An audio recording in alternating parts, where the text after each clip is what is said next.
మధు చూడమ్మా పిచ్చుక చిన్నది పైన గూడు కట్టుకుంది.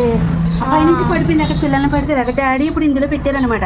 ఇందులో పెడుతుంటే ఏం చేస్తుందంటే అదిగో తల్లిపించుకోను ఇలా మీదకి ఇలా వచ్చిందంటే 2 సార్లు వచ్చిందంట. అందులో పెట్టామని తెలిసాక అక్కడ ఉండి చూస్తున్నాను అనమాట. అది ఇక్కడ వరకు వచ్చి చెక్ చేసుకొని వెళ్ళింది తెలుసా, నేను చూసాను. ఈజులు చూసావా అసలు ఆ మగ పిచ్చిగా ఏం చేస్తుంది, కొడుతోటి ఉన్నదన్న కాంచి ఒక్కొక్క ఈజు తెచ్చి పెడుతుంది.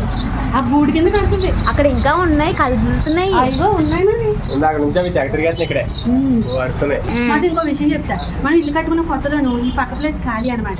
అప్పుడు 2 పందులు మగ పంది ఒక్కొక్క కర్ర పుల్లలు అవి ఈజులు కాదు, అవి పెద్దది కదా, కర్ర పుల్లలు తెచ్చి గూడి కింద కట్టింది ఆ పందికి, కొడుకుతోటి ఉన్న పందికి.